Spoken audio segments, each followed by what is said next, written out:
Hello my friends, welcome to Joey's Tech. In this video, I will show you how to install Seaborn in Python 3.14 on Windows 11. Seaborn is a powerful data visualization library built on top of Matplotlib. Let's install it the right way. First, we are going to make sure that pip and Python are correctly installed in your system. To do that, we are going to click on the Windows icon, then type cmd in the search bar. Once the command prompt appears, click on it. Once the command prompt is open, you are going to type the command python space hyphen hyphen version.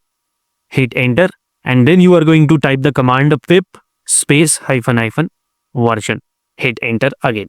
If you see the versions of Python in pip after running the commands just like they are appearing on my screen, you are good to go. If you see a lower version of Python and you want to upgrade your Python to Python 3.14, then you can do so by watching this video in the I button. Now to keep things clean, we are going to create a Python project folder. I am going to create that folder in my desktop. So using the cd command, let me go to my desktop. Here using the mkdir command, we are going to create a new folder.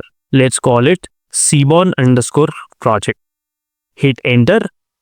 And you can see the folder created on my desktop. Now let's go inside this folder using the cd command.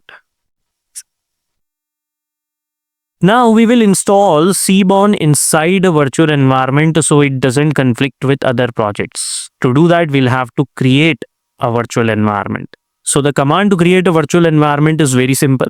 It is python space -m venv and the name of the virtual environment. Let's call it Seaborn_venv.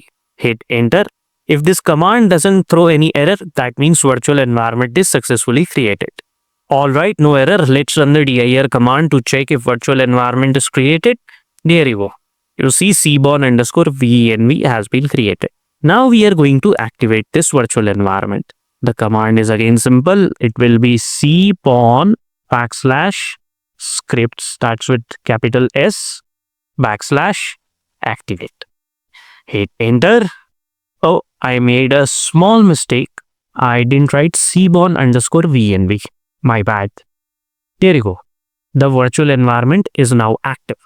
Now let's install Seaborn using pip. So we'll write the command pip space install space Seaborn. Pip install Seaborn. Hit enter. Alright, the installation has begun.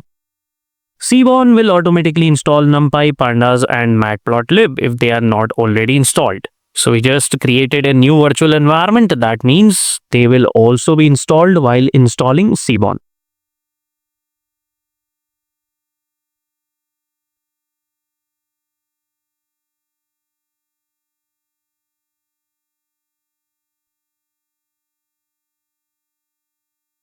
You can see the installation is over. And it says successfully installed, and in this list of all the libraries installed, Seaborn is also there. Let's quickly verify that Seaborn is installed correctly now. So we are going to open a Python prompt by simply typing Python, and over here we are going to import Seaborn first. So we'll write import Seaborn as SNS. Now if this import is successful, that means Seaborn is successfully installed. Great. Now let's print its version as well. So within the brackets of print, we'll write SNS dot _version _ and we are going to close the brackets. Hit enter and you can see the version printed is 0.13.2. That matches with the version of the Seaborn library that we just installed. Let's exit the Python prompt and finally we are going to deactivate the virtual environment. And with this, we have come to the end of this video. I hope you enjoyed learning how to install the Seaborn library in Python on Windows 11 from this video of Joey's Tech. I'll see you in the next video. Till then, goodbye and take very good care of yourself.